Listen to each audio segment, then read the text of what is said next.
Okay, so we've got the Renekton player, of course, lost that 1v1 against a Kennen. It was Kami's Kennen from Brazil, and he lost that at level 2. Yeah. So things didn't go so well. However, Crystal also not necessarily with, you know, a lot of faith from his team. That's true. So pretty down in the tier list. So it's actually interesting in terms of theory, right? It's like, do you want to send out your best players first? Do you send out like a likes of Kira, and then you just blast them, try and get those early points? Or do you send out your meat shields and have them just die first, and then you send in the big guns? Yeah, well, if we go back to what we did in OCE versus EU, we did do a little bit of that. I mean, I was first cab off the rank, and it was definitely not because I was the best player. But you were the superior meat shield. You did take out Cephas, so I mean, you just got 3 points right off the bat. I'm going to put that down on my resume, I think. Superior meat shield. Got it nailed. But we are into the champion select here as Caitlyn and Nasus have already been taken away on the side of Team Ice as Kennen is going to be removed. Crystal does not want to deal with that one. Of course, I would have assumed that Lex would have banned that one, considering the fact that he was knocked out by that. And Rengar is going to be the final ban here on the side of Lex. If I was Crystal, I would BM Lex and just ban Renekton, just to send a message. Because honestly, you've banned out all of the high tier picks. Maybe Syndra is there as well if you want to take that one away. But in terms of mechanical skill, you have an ADC and a jungler. So who's going to play Syndra anyway? Twitch is the final ban. That's interesting, but that does leave it a lot open, such as the Syndra. Oh my goodness. Do it, Crystal. Don't be scared. Just eat it. That is a perfect answer, right? She's going to eat you. I don't know if it is the perfect answer. We'll see if it actually locks it in, but we see another Misfortune, which is pretty cool. We saw the 1v1 Misfortune yesterday. Oh my god, he's doing it. He's actually done it. Okay. We have unclogged the frog in the 1v1. Unbottled the axolotl. We could be here all day doing this. But Lex is back to the Misfortune, of course. It is a power pick here. We've seen her banned away a few times. That Make It Rain being relatively strong, but we haven't seen all that much Thunderlords, which is odd, because, I mean, that was the big tactic, wasn't it, with the Misfortune? Yeah, pretty much. You put the Thunderlords on, and then you get the proc coming in from Make It Rain. The other tactic I was thinking maybe yesterday we might see, at least in the mirror matchup, is you actually just go full AD, and you actually max the double up, so you can get that one golden double up that just chunks your opponent for half their health. In a matchup like this, where it's a battle of attrition against Tahm Kench, you'll probably see the Thunderlords come out. Yeah, and we actually did see the double up start actually win out yesterday when we saw the MF mirror match, so we'll see whether it does happen again. But I'm just excited about a Tahm Kench. I actually don't care what's going to happen. Well, I mean, we saw him wreck face in top lane yesterday, but I just don't know how he'll perform in that 1v1, because you have the lick, and then yes, you can eat a minion. You have actually decent wave clear against the Misfortune, so he can constantly shove her in early. So we might see like a Devour Max or something like that, because you're not going to get the Tongue Lash on Misfortune constantly in that 1v1. Yeah, no, you're not. And, you know, minion waves exist. Exactly right. And she's going to have the Make It Rain. She's going to stop him from walking at you. Like, the kite potential is most certainly there. However, we're going to see how it works, as we are going to have a look at the frog as we hop onto the Howling Abyss. Misfortune just doesn't want to be on the fountain anymore. We want to start this one off as quickly as possible, as Lex is making it up this glorious bridge to potentially her doom at the hands of a frog. Yeah, I think he's good. I mean, Lex is not up against Superman right here, so he should be able to at least take him in this 1v1. How do you know? I don't know. I'm making a prediction. I'm the analyst here. Oh, yeah, sorry. You gotta take my word as gospel, mate. I'm just not used to it. Yeah, me neither. Well, who's better at the emote spam, though? I mean, that's the real battle that's going on right now. Misfortune's top tier. She is. Well, her laugh is incredibly frustrating. I'll give you that one. Did you know there are 5 champions in the game which you can actually repeat your emote? So you just spam constantly. Nasus is one of them. Heimerdinger, very annoying to play against. See, this is what we've been missing with Pulse as the play-by-play. We don't get this gold in the analysis. This is the analysis you're looking for, ladies and gentlemen. Lex has immediately gotten the control over the minions, though, which is to be expected because you're against Tahm Kench. You want 7 minions, that gets you level 2, but it doesn't matter when you're actually not really fighting over them. So Crystal needs to wait a bit until he actually gets a couple levels. What did he go for? He went for Tongue Lash first, so I would have preferred him to go to Devour here, Atlus, so he can actually push back. But he's having a pretty rough time, so he's going to have to CS under tower. Should be able to get there just fine. Double up not going to find the Tahm Kench as he's just waddling around. And what is going to be the strategy here? Is like Crystal, is he forced to go for some sort of level 3 all-in, something like that? Does he want to hit a specific level? I could imagine Abyssal Voyage is going to do practically 0 on this map as far as getting him an upper hand in a 1v1 scenario. Yep, that's pretty true, considering his passive was, of course, moved to his actual passive, his innate, so he doesn't need his ultimate. He doesn't get a power spike. Yeah. And also, he can't instantly interrupt the Misfortune ultimate unless he's in range and has the stack. So it doesn't seem like a particularly good matchup for Ultron in the mid lane. Maybe Catfish, Crystal I should say. knows, Someone's going to yell at me. Maybe he knows something that we don't about the so that's what I'm power of thinking the frog. I'm thinking that too, because we saw the Trundle yesterday, and unanimously all the analysts and pretty much everyone watching was like, this is awful. But then he was gifted 2 opportunities to win and didn't take them. So in this matchup, we might see Crystal. I was about to remind you, like, he did just straight up lose almost that. dumpstered him. Oh, goodness. But we'll have to see, because if I was the Tam Kench, I would have maxed Devour and just tried to push out the wave. Now he's level 3.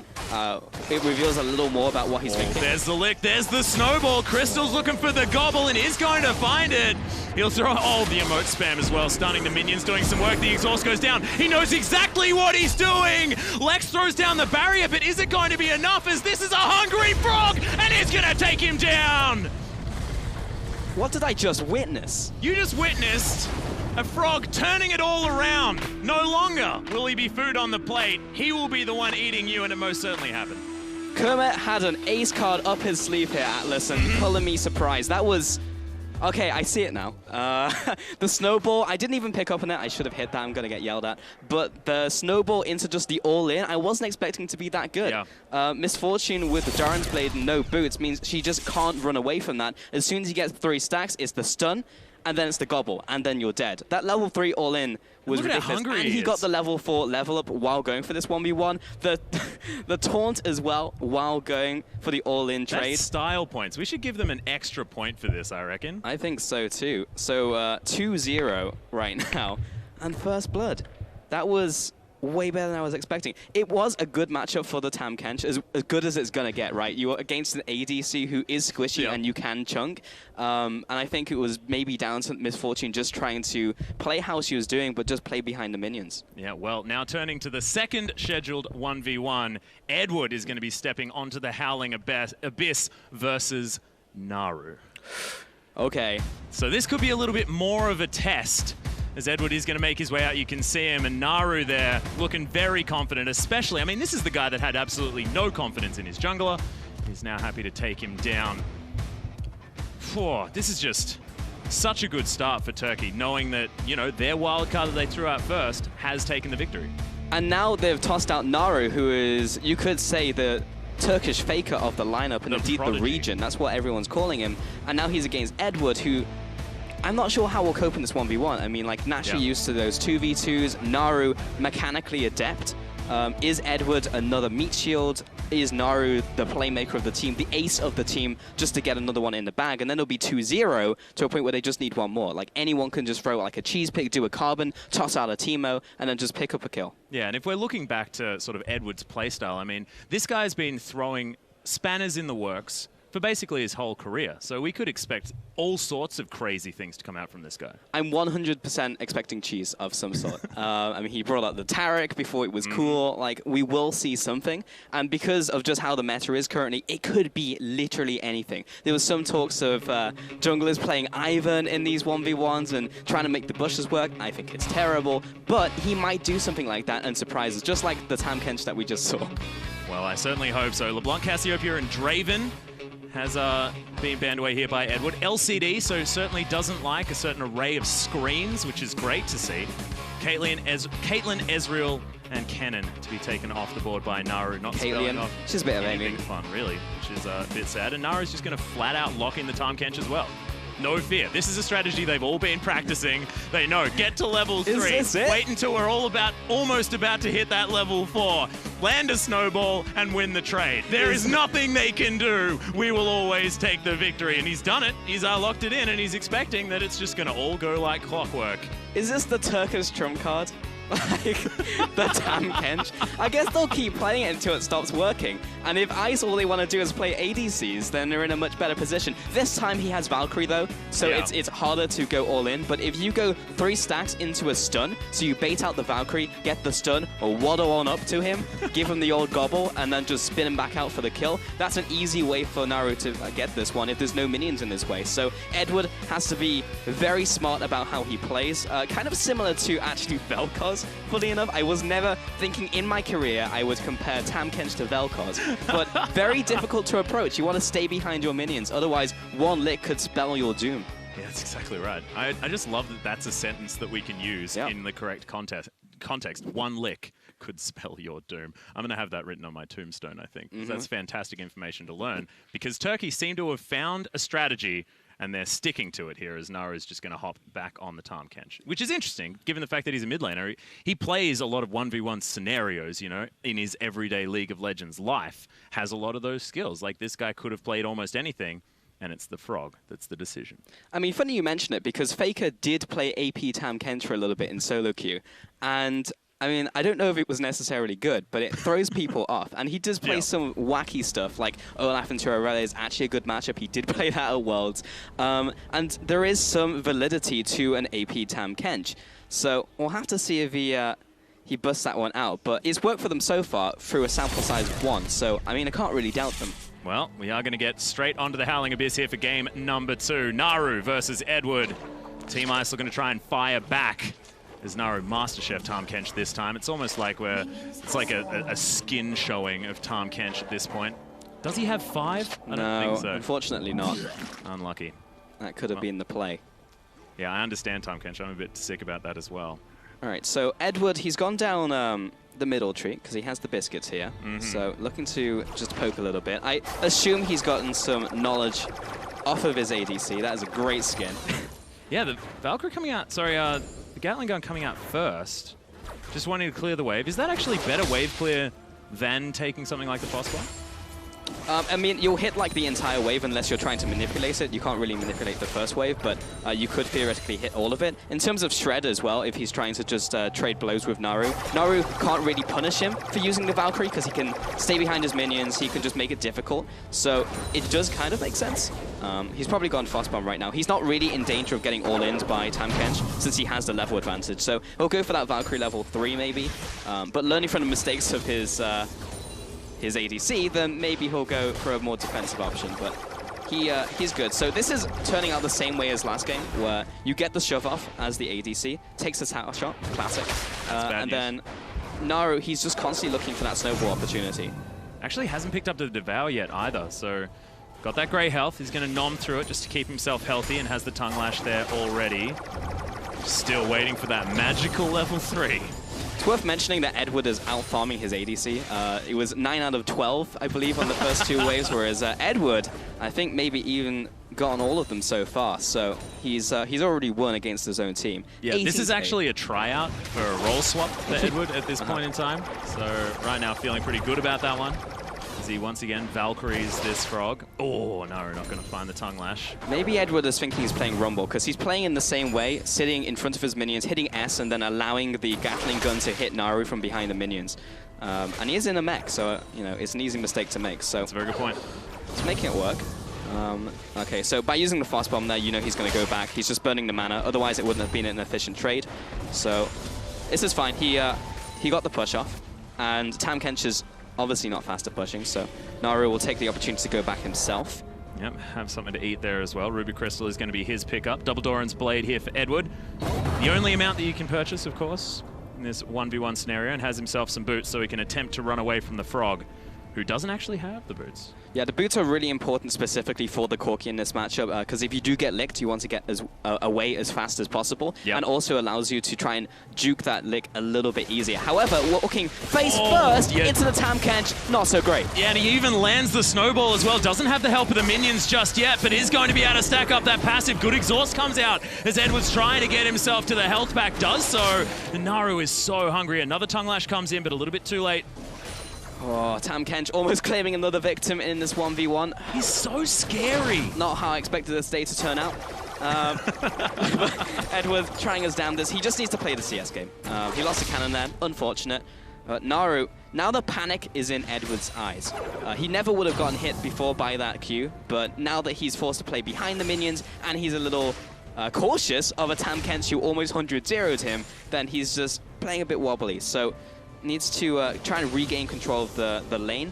But now that the minion wave is in favor of Tam Kench, he'll have to let this one reset, wait for the next wave to come in, and then regain control after that. The fact he only had one pop means he is going to be a little chunked, so this is actually precarious for the Corki. However, the Corki does still have this CS advantage, and could it be that Edward sort of just stays back, tries to farm this one out, and plays that 100 CS game? Is that in his wheelhouse to do? Because this Corki is farming better and has the ability to do so throughout this matchup. I'll be honest, Atlus, that's his only play, because he's not going to kill the Tam Kench, because he's Corki. So he might be able to shove in the waves and hit the tower, but it's too risky because we saw exactly what just happened there. Naru ambushes him, maybe he lands a stray lick, a stray snowball, and he gets in on the Corki, chunks him again, he can't play that game. So the less risk-adverse play is just to try and play the numbers game. He's already ahead. Yes, it has been equalized by that play that Naru made, so only 5 in it now, and it should equalize to about 4 if they both CS perfectly. But Edwards should still play that game.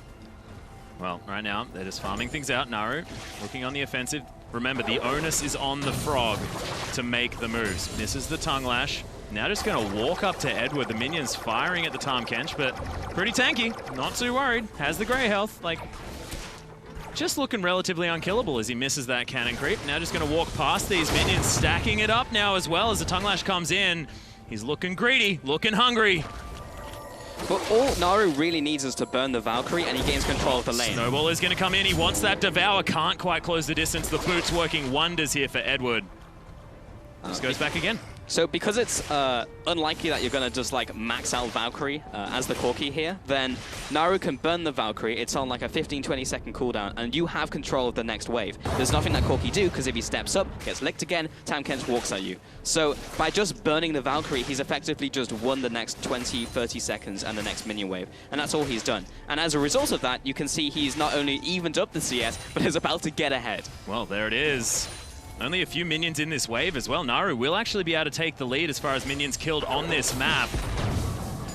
Edward's going to be able to clean some of these up, but only gets 2 out of the 3 once he makes it back. And the Sapphire Crystal just feels so bad, man. Like, building obviously towards that Sheen, which is so important for a Corki, but the fact that he goes back twice, the first time gets a Sapphire Crystal, second time gets 5 potions / biscuits. I mean, it's not a good feeling. It's the only thing he can do, because he's not going to get another component of the Sheen. He'll just go for the mana so he can continue to push out the wave against Naru. Because the way he's going to win this is, of course, as we already mentioned, by farming it out. So the longer he can stay in lane, the better, and gets him towards that goal of the Sheen. In terms of going for more AP, completely useless, because he's not going to kill the Tam Kench, and he doesn't need it for clearing, but he may have just screwed up. Well, there's the Grasp of the Undying. He is going to get eaten as Naru's going to pull him all the way back. Valkyrie comes in, but the Snowball has already landed. Good exhaust by Edward. Not going to be able to find it. He's just trying to use his range advantage as best he can. Grey Health not used yet by Naru. Wants to be able to hold onto it for the regen. Boss Bomb. Oh, actually now going to break it. Remember, the Abyssal Voyage is there. We'll be able to get right back underneath this turret to keep playing that minion game. Naru played the start of that extremely well. He managed to force all of the defensive tools from Edward, managed to hit him a bunch, but Edward, on the return of that, was not only kiting, but also hitting back on Naru, and Naru missing that lick was the important thing there, because that would have forced Edward back. He would have had to go back to base, or back to his tower at least, to get control of that minion wave. However, as it turned out, Edward was able to continuously hit Naru, which meant he could force him back to the tower. And because now he's hit the level 6 spike, has those rockets, and had a lot in reserve as he wasn't using them, he was able to get that trade off. Well, Snowball not quite up here for Naru as Edward takes himself the health pack. And that's an exhaust down now for Naru. He was feeling the pressure that the Corki was putting down. Grabs himself a Ruby Crystal, still can't afford that Sheen. Actually, no, could. Okay, there we are. So he's going to discover that he has enough money for his initial purchase and picks up the package now. Edward, a little bit more movement speed. I didn't even know that spawned on the Howling Abyss Pulse. I'm learning things today. Today I learned. Well, I don't think I've ever seen a Tam Kench Corki matchup before on Howling Abyss, so it's all new. But he does have the Sheen, and also has the package. So he essentially has control of this lane for the next couple of minutes. How did he land that? I don't know. Very cheeky. The Neo of Tam Kench's. But Naru has to be a little careful, because this is the spot in the game where Edward could theoretically have kill potential on Naru if he chunks him down to, say, 60%. It's not going to be 100-0, but he has to respect it. Certainly has kill potential on this turret as well, as Edward, remember, has the Sheen. So the extra tower damage is an opportunity, they know. As Naru's going to go aggressive, package is going to get laid down. Looks adorable here on this skin as well. Shoutouts. Naru's just going to try and grab brush positioning. Edward gets the mana back from the health bot. Yeah, that's a really good shout. The tower is very low. I had noticed from the just constant minions crashing against the tower, and when Naru is also forced back to base. So this puts the onus on Naru to try and get a play off. Here's the 3 stacks. He goes in. He has to go for this. He's looking for the dive. Yeah, the consume comes in. Naru's going to have to spit him out as Edward grabs another health pack, but is it going to be enough? I don't think so. Oh! There's the auto, and the Tam Kench, 2 for nothing. Unreal. He had 1 shot, 1 opportunity, and the Tam Kench went in and grabbed it. Absolutely incredible play there, and Tam Kench now undefeated. That is a sentence that I was not expecting, Pulse, but certainly one that I'm excited to say. And I have a feeling we are going to see a Tam Kench being put on the bench this time around, because it sort of has to. If it's going to be 2-0, CIS needs to look at themselves as their group of 5 and say, we need a gentleman's agreement. Turkey just seems to think that this frog is the best, and they've proven it twice in a row. And there you can see, give him a lick, tastes just like victory. Incredible play from the Turkish lineup, from the Turkish lineup. Yeah, that's the Badger. Exactly right. And look, Pulse, I understand that your brain's getting a little bit rattled, because this is twice in a row that we've seen Tam Kench, a champion that I would never have expected to be the one and only in the 1v1s. But twice in a row, he's been victorious. Yeah, I'm not sure how I feel about that. I think we just honestly need to see less ADCs. Yeah, that's definitely true. But we are up to round 3. Zanzara, CIS jungler, is going to be coming out for Team Fire, as Elwind is going to take to the stage for the Turkish lineup and Team Ice.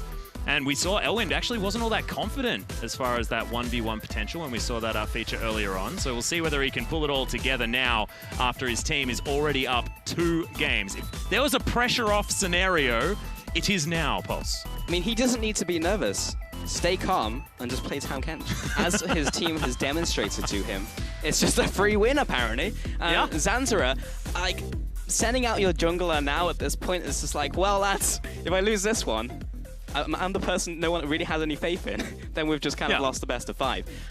Lot to live up to. We haven't even seen Kira yet. I would have busted out the big guns and said, screw it. We're going to at least get 1 win on the board. Well, this is right. And I mean, if Kira's going to be playing so far down the lineup, they may just flat out lose before he even gets a chance to carry them. Of course, if anyone remembers from 2015, Kira was the champion of the 1v1s. This guy knows exactly what's up. Yeah, he was my boy. I was repping him all the way through IWC, all the way through AllStars before he got bopped by Froggen. But until that point, he was doing incredibly well and just understood the game. So this doesn't work like a dungeon Atlus. You don't put your raid boss at the end. You want your raid boss at the front. Yeah, exactly right, because you can beat the dungeon by only doing the first 3 levels. You just leave the butcher down there, like, who even cares? Like, you can want all the fresh meat that you want, but I'm back up in town just reaping the rewards of my easy win. So, we are in a champion select, though. Caitlyn, Nasus, and Tam Kench going to be banned away by Zanzara. Makes a lot of sense. As Rengar and Graves are going to take the bench on the side of Elwind. We'll see what he decides to take away last, and then what we're going to see from the Turkish lineup is round 2 of their picks of choice, because it seems like together they have a tier list of 1v1 champions. That's actually what I wanted to talk about, because the interesting thing here at Atlus is we don't really have much of a meta. It's not like X is open, so I'm going to pick it 100%. Lucian's open, okay, bam, going to go for that Lucian. It's what cheese has our team prepared to toss at the opponent? Let's see if it works. That has left Kennen open, as we were talking on the analyst desk yesterday, that Kennen should be a pretty strong pick if Pampion's off the table, but Pampion is open, which was actually strong yesterday. So, we'll see. Like, Quinn is always good, and that's going to be locked in as well. So this is actually more, quote-unquote, like 1v1 meta, and more what we were expecting to see. That's exactly right. Elwind, of course, being the top laner here. This guy has a lot of experience on the Kennen, so it makes a lot of sense. I mean, has been a 1v1 top pick of old. We saw him all throughout IWCA 2015, and now Elwind going to pick it up one more time. But Quinn is a champion that has always had a bit of a reputation for being good in those 1v1s. I mean, she has crazy 1v1 potential. She is a lane bully. She's the quintessential lane bully in that 1v1. I see what you did there. In the mid lane and the top lane. Thank you very much, Atlus. I always appreciate when someone appreciates my terrible jokes. But in this 1v1, slightly less in the Quinn's favor. Kennen will be able to trade back, has slightly less range to keep in mind, and his AD numbers have been hit in terms of the base stats over and over and over again. So in pure auto attacks trade, she'll win out, especially with the Harrier and the blind on top of that.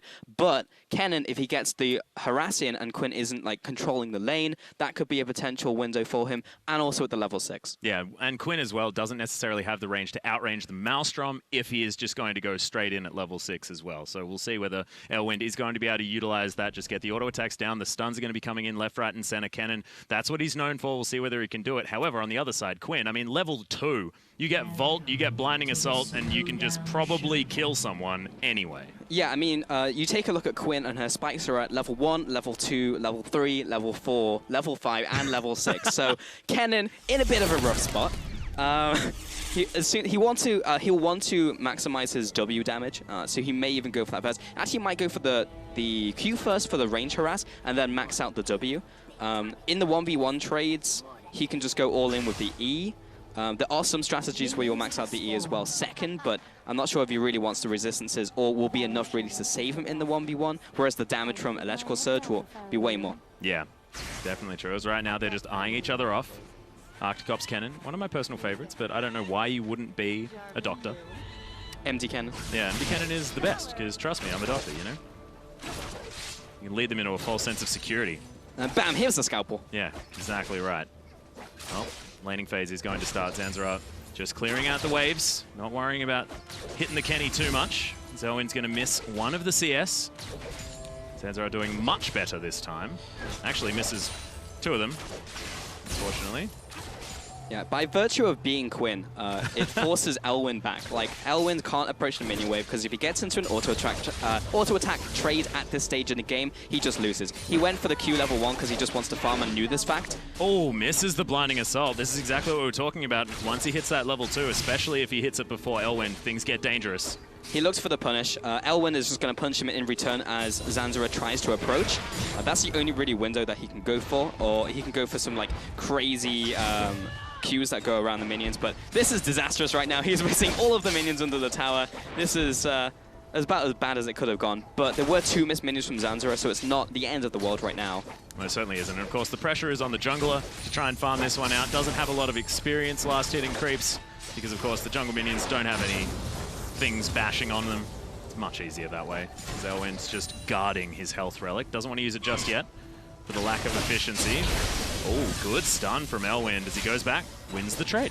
That's nice. It's very hard for him to make that happen, because typically Quinn will just be able to hit you with the Q, but I think it was either down or just about to come up there as Zanzara used it on the minion wave, so it's kind of like a Blitzcrank hook. Like, you don't want to just shoot it out, because as soon as it's down, then it opens up a window for your opponent to go in.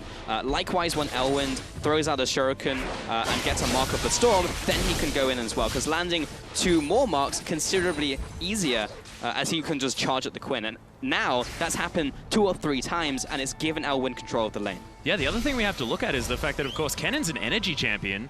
Zanzara on the Quinn is a mana champion, so we'll have to watch out for that mana bar.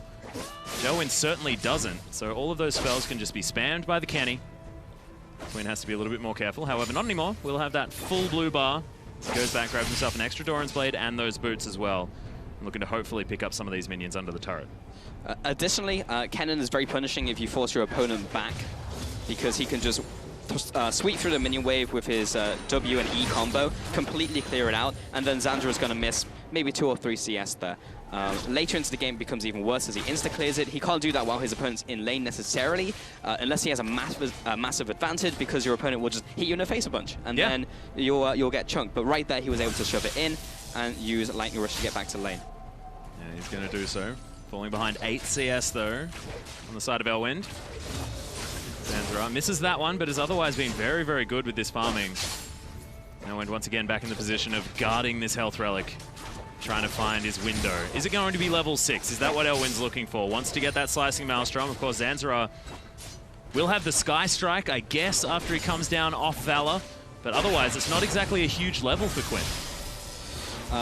You can move into the bush because there are no wards in this game mode. Then you can head into the bush and then try and get like a surprise strike. It's not like an all-in trade, but it's just something else you can add to your combo. Kennen finds it kind of hard to interrupt it out of the ultimate. He has to land the shuriken, if nothing else. If he lands an auto attack, she's already on top of you, so it's pretty hard for him to deal with that. But as soon as he hits level 6, as you rightly said in Champion Select, Kennen's going to murder you. Because it's just like, oh, what's your offensive spell? You dash further into my Maelstrom. Fantastic. So Elwind's in pretty good shape. And of course, if that Vault does come out, then what do? You just throw out your Q, easy peasy. Skill shot, not even necessarily a skill shot at that stage. Yeah, I feel like the end may have come for Zanzara already, just because he's not being particularly aggressive. He's not looking for a lot of auto-attack trades. That's what he should have been doing earlier into the game, but we're now 5 minutes kind of too late. He was able to get the push in the last wave, so Elwind had to go for that health relic to just burn it, but right now, unless he gets some serious damage in, Elwind's in a position where he can all-in. He's got the level 6. Yeah, and he's going to get hit by the edge of that blinding assault, but not too much of a good stun comes out from Elwind, but not going for the all-in just yet. Oh my goodness, the face check as Elwind throws down the ultimate, but can't close the gap. It's a disaster, and that is a huge cooldown now that Elwind will have to wait before going for any other kind of all-in. Okay, that went as well as it could have done for Zanzara. Elwind got the perfect combo on. He put Zanzara in the easiest of kill ranges. He just needed another trade. He could have chased him down, could have popped the ultimate. That's a kill. But now Elwind walks back in again. That's ludicrous amounts of damage. Remember, Elwind doesn't have the defensive summoner spell. Zanzara's the one with the barrier, so isn't as worried as this Kennen, who's now forced back 11 CS behind once this last one falls, and another minion wave for Zanzara to eat up and throw into the turret of the Kennen. Yeah, but to finish that point off, Zanzara played that pretty perfectly. He stayed just on the outside ring of where the Maelstrom was, so he's not going to be able to get in range again. He knew he'd already burned all of Kennen's spells, so he wasn't able to lightning rush in. And then he could just stay on the edge and continue to harass. He's got the farm advantage. He can play this slow now. The only downfall is that Elwind did manage to keep the exhaust and ignite. So if he does get in range for the exhaust, he can use that as a soft gap close to allow himself to get on top of the Quinn for the ultimate. But Zanzara also kept his barrier, so there's a lot of trade-offs to how the next couple minutes can go, but Zanzara has an into this game now. Very interesting that he goes for this Spectre's Cowl pickup as well. Zanzara just looking to play out the long game. Not too worried. Just says, well, I'm ahead in farm. Head in farm by quite a way. That's like more than a full minion wave. Blinding Assault comes in one more time. Draws back some distance. Nicely done as the auto trades are winning out here for the Quinn, but good stun once again for the follow-up from Elwind.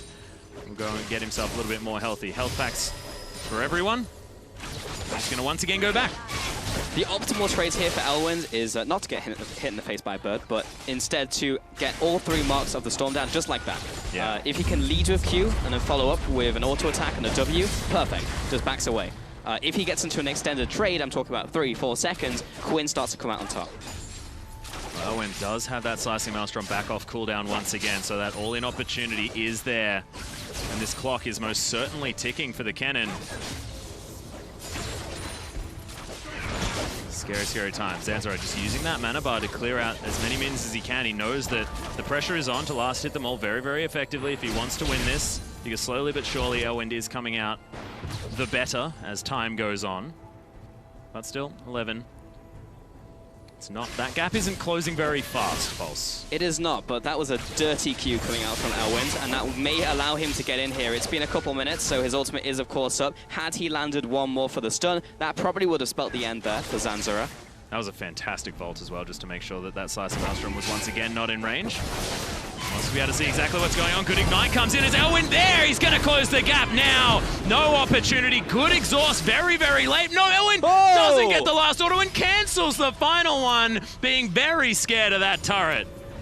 A big smile on Zanzara's face there. He knew he should not have been alive to see another day. But Elwind botches it just at the very end. Was not quite enough. Needed to be a little further forward so he could have just landed the final auto attack. But he gets away with it. Oh, there it is.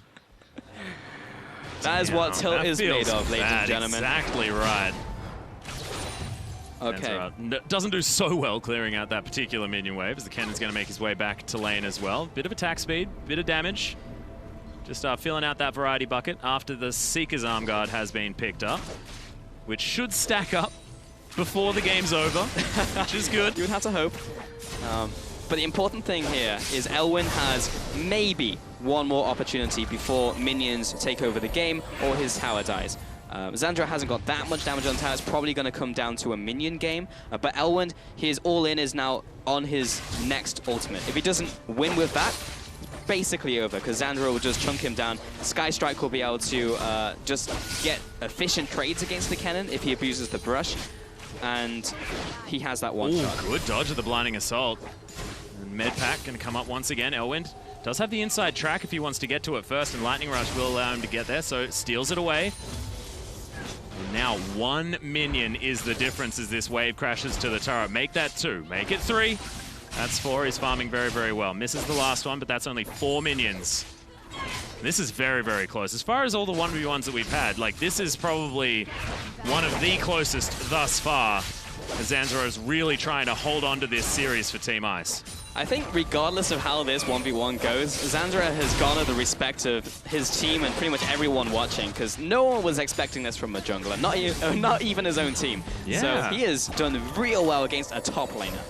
Micro skill is fantastic. Actually wins out on that last trade as well, as Elwind's looking to try and get his way in. Slicing Maelstrom is there. The Vault's down, but look at all this damage. The minions doing work as well, but there it is. No barrier available. Oh, misses the Q, but gets the last auto, and Elwind secures the victory for Turkey. 3-0 in the first 3 games.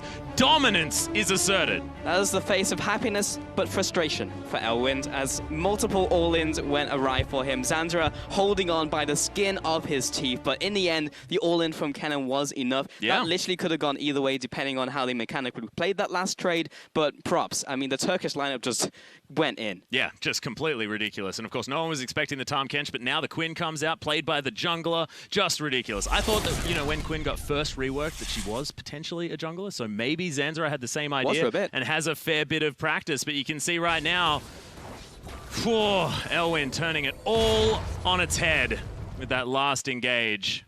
Took him 3 goes with the Slicing Maelstrom, but doesn't matter. If you get the victory, you get the victory. Yeah, a win is a win. Zanzara was happier with that result than his opponent was with the win. So, but honestly, well played. That was just good Quinn mechanics. Maybe he was just imagining his opponent was a jungle camp. It was just like, I see the Krug here. I just need to kite him around. Maybe that was what he was doing, but either way, I'm impressed. Yeah, playing Graves, things like that, you know, could possibly give him a few of those mechanics, but we are still going to play this one out. Kira is going to be hitting the Howling Abyss now as CIS's mid laner, and he's going to be versing Zeitnot, the Turkish AD carry. And can the 1v1 master himself try and pull Team Ice out of what is a disappointing situation thus far? Man, if I was Zeitnot walking up to the Ray boss himself, I would be crapping it, dude. Like, real Kira, scared. Yeah, real good at League of Legends in the 1v1. In an isolated situation, I would not want to go up against this guy. And you've seen him in interviews. I mean, he's just always cool, calm, collected. Yep. It's terrifying. We'll see. I feel now that, we're 3-0 down. So Kira in rage mode has been activated. So good luck, Zeitnot. Kira's going to bring the thunder. And you can see right now Zeitnot's face. He's very serene. Underneath that mask of serenity is pure, undiluted fear. I can feel it. He's radiating from the space. Yeah, we can even see him. It's hot in here. We'll see what, it is quite hard. We'll see what Kira busts out. It may be like, I don't know, something like the Tahm Kench. I feel like he has something more mechanical under his belt. He likes the Anivia, of course, but something like a Lucian, or even just going back to that. Anything that's strong, that's left open, he's more of the meta player, so he will go for like a Caitlyn if it's available. Maybe even the Syndra. Hell, the Ryze could come out. So I think anything that we see slip through the fingers of the bands, Kira will pick up. And Eye of the Not Tiger is exactly in the right position right now as Kira. I mean, if we need a montage, it's for Team Ice. Yeah, it's time. All right, there's the target ban of the Anivia. There's the target ban of Draven Ezreal. Yeah. So what's next? There's LeBlanc. Caitlyn probably should be taken away. As look at Kira, he's calculating. Trying to work out whether he wants his opponent to ban the Caitlyn or whether he's going to ban it himself. As Nasus is going to hit the bench. Kira saying to himself, where did I leave my deck?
beauty.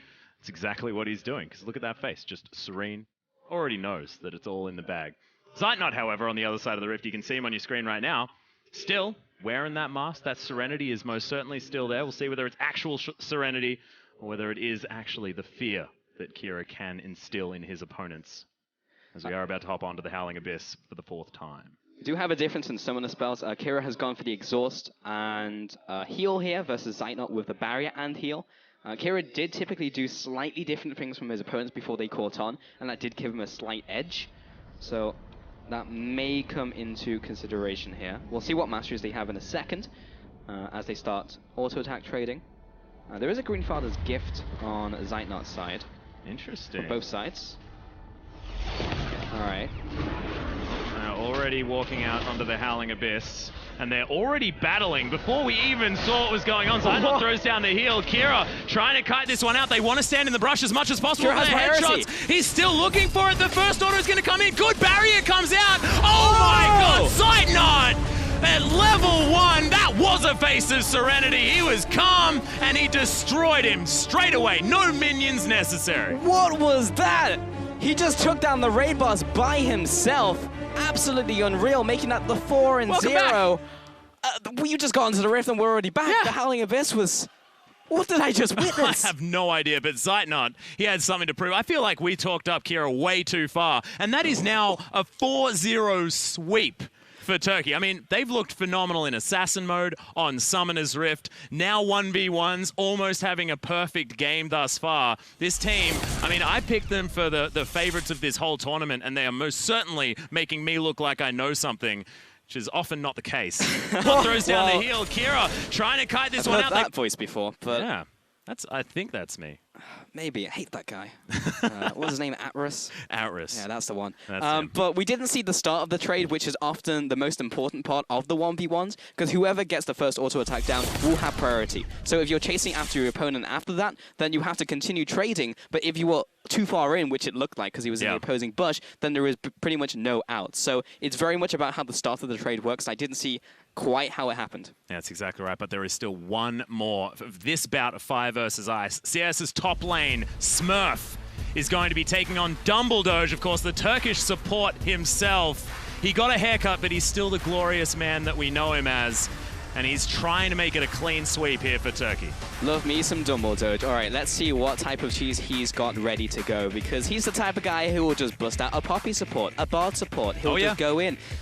ADC, what's that? I'm off to mid lane. I'm going to go jungle. I'm going to go to the enemy base. I'm Dumbledore. I don't care. Smurf, on the other hand, very strong player in his own right. We saw what he could do at World. He's just a good player. Yeah, and if you're thinking about Tahm Kench here as well, as I am, because he's been a certain focus for this particular game, like, he can go in both the top lane and the bottom lane.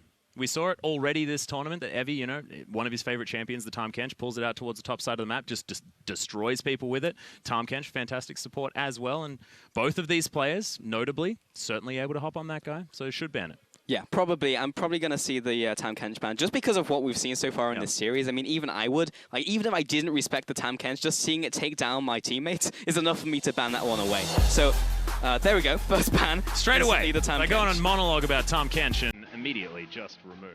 So, definitely a good idea. Cannon going to be taken off the board as well. Not going to be pulling any Elwind shenanigans. And none of this Caitlyn Mirror from last game as well, as she's going to be banned. Ezreal Karma here on the side of the CIS. TK. Misfortune's done. Nasus snuck through. This could be CIS's opportunity. We saw Nasus do some pretty disgusting things earlier on. And LeBlanc is now going to be hovered at least by Dumbledore, who's still considering what he wants to do. So this is how the team talk went behind stage. We're 4-0 down. We've lost the best of 9. Yep. Pick Nasus, be boring. Just try and get us a win on the board. Pick the Doge into the Doge? Pretty much, yeah. Because Nasus, he seems like an interesting pick, but his goal in life is just to E constantly, push the wave, buy a couple Durance rings, and then if your opponent gets frustrated with their lives, then he kills you. Yeah. Because he just withers and ults you, and that's the game over. So that's precisely what Evan RL did. Yeah. And it worked. His opponent. Okay. Yeah. LeBlanc does have windows of kill pressure, just being an assassin in general, but he may just get ground down. Well, this is the thing. The war of attrition potentially to be on the side of the Nasus, but things have changed for LeBlanc. Of course, assassin changes are certainly upon us, and she has a heck of a lot more wave clear, so the Nasus will need to try a lot harder to farm underneath that turret, and Spiritfire isn't exactly the best tool when you're unable to completely destroy that backline straight away and you're underneath the turret, because that tower is just going to mow them down. You're going to miss all of that farm, and that war of attrition, like we were talking about, is certainly in the hands of the LeBlanc. All right, Atlus, look at me. I am the play-by-play now. Your predictions for this game. Who do you think is going to take this one home, just based off your knowledge? All right, based on my knowledge, Turkey has won the last 4 1v1s, and I have a feeling they're probably going to do it again. Dumbledoge, also a fantastic player in his own right. My money is certainly on the Doge. And I guess it'd be on the Doge regardless of which side of the Howling Abyss I was on, due to the fact that there's a Susan. It's almost a cop-out. Yeah, I think so too. I'm probably just going to have to give it to Smurf based on the fact that he's playing the boring auto-win champion. That is Nasus.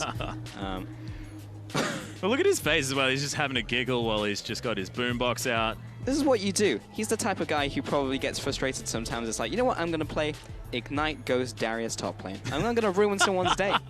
And I'm going to go back to being good and play Fiora and stuff. But yeah, for that one game, I'm going to ruin someone. And I'm going to hope that that guy has only time to play one game. You know, he's just got back from school. I want to play one happy game of League of Legends, and then I'm going to go out. Yeah. But no, he's against a Ghost Ignite Darius top. And that's not fun. It really is not. It's a good analogy. Dumbledoge, seeing whether he can change that. Spiritfire is once again going to come out. Oh, look at that, the power of the mechanics. Just terrifying. Another Q. Dumbledoge theoretically winning at this point. Can't quite proc his sigil just yet. Yeah, so if anyone hasn't seen it, the play for Nasus is he pretty much outpushes anyone else. I actually don't think there's anyone else who outpushes the Nasus other than maybe Vel'Koz. But Vel'Koz is just a hard champion, so if your name is not Seros, then you probably won't just pick him. So the alternative is just to pray to God you can get it all in onto Smurf. But Smurf, he's trying his damnedest just to hit minions for his passive lifesteal, and he'll just either wave. And Dumbledoge will have to try and set up the wave to CS it under tower. Which is difficult, but he is doing a fairly good job. This tower isn't targeting the wrong minions. There it is. Dumbledoge just gives up on that one, says, I just don't even care. Gonna eat both of his potions. Look to see whether he can out-pressure Smurf now. Another Spiritfire under the wave, but Dumbledoge avoids the damage. There's one button that he doesn't have. The Shadow Orb was there with the distortion. Gets the proc. Smurf just levels up, now level 3. It just doesn't look like he's taking all that much damage. Remember, Siphoning Strike's going to give him a bunch of health back as well. Just doesn't seem too worried. Picks up a health back. Good chain by the Doge. I've got to stop saying that, because there's 2. There's 2, there is 2. But Dumbledoge was walking the dog there, walking him back to spawn. And Smurf will, yeah, just do Smurfing. Double Durance, that's what you do. Yeah, just get another ring. If you like it, put 2 rings on it, I think Beyonce said. That's the saying. Yeah. And he'll come back to lane. He's got the mana regen now, which just amplifies his pushing potential. And the douchebaggery that is Nasus in this 1v1. I think that's where the word douchebaggery came from, yeah. Is people that played Nasus in 1v1s. I believe so. There we are, origin story for everyone, exactly right.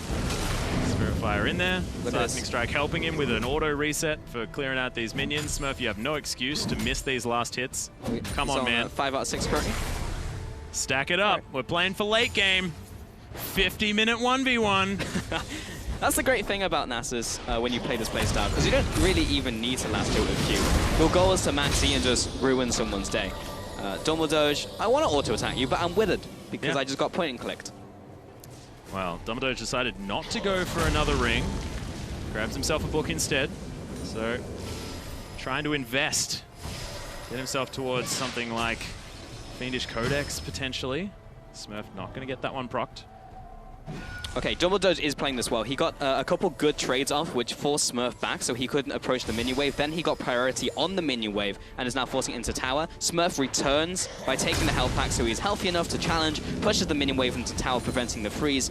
And Dumbledoge in a slightly less good position than he was a little bit ago, just because of the way that the melee minions are coming in. Oh no, if he had landed that chain, that would have been strong, but Dumbledoge is getting a lot of good trades off. If he can put Smurf in kill range, which is at this level, maybe around 40-30% where he can just all-in him with the Ignite.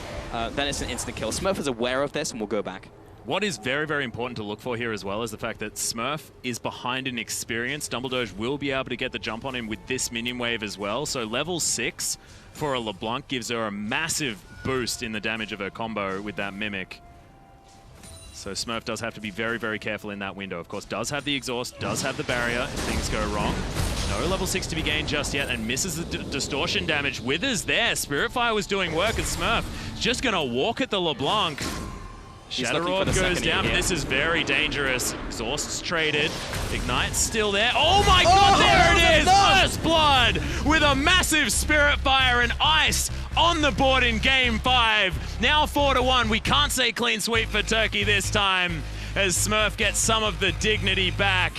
However, it is still a victory for the Turkish squad who looked so, so good throughout the day and now as well in these 1v1s. Absolutely dirty. If you want to pick up a win and you want to make sure it's not a clean sweep, you just go Nasus. And that's what the team talk must have been behind stage before he went on. Yeah. That's it, pretty much. You play Nasus. That's the Susan rule, everyone. So when in doubt, play Nasus. Certainly don't do it on Summoner's Rift because that can end up being a little bit more boring. But let's have a look at this victory moment. The exhausts are down and he just presses E. So the lead up is the important thing here because LeBlanc was so far down the lane at that point, he was just waiting for the cooldown. And as soon as it was up, just popped it. He was actually hoping for the LeBlanc to kind of corner herself between the tower and him, and depending on how far back he got, but as it turned out, he just placed down and a couple of ticks was enough to finish off the LeBlanc. Yeah, just fantastic play. But to hear more from the Team Fire victory, Hingers is standing by with Dumbledoge. Thank you, Atlus. Yes, I am right here with Dumbledoge, and unfortunately you didn't get your win in the last game, but your team did go 4-1 in that series. And now that it's over, I want to ask you, how did you go about drafting yourselves into that 1 to 5 order? Who went first? Like, was it best player first? How did you feel it went? Well, we decided to send the worst player first, which is Crystal. And we were thinking that he was just going to lose, and we were hoping that they were going to play with their best player, but it didn't go that way, actually. Crystal won, so it was quite surprising. So you sent him out as a sacrificial lamb? Yes. Yeah. Also, what about the Tom Kench play? Talk about that. Did you guys pre-decide that going in? Yeah, we practiced some game 1v1, and we found out that Tom Kench is really strong. Yeah. So 2 players decided to play him. Stuff. And finally, I want to know, this is 2 wins for you guys today. You're feeling confident. How do you feel about the rest of the tournament going forward? I'm excited for One for All. We didn't decide what champion we will play yet, but we will decide today. And I'm hoping that it will be fun too, as much as other games.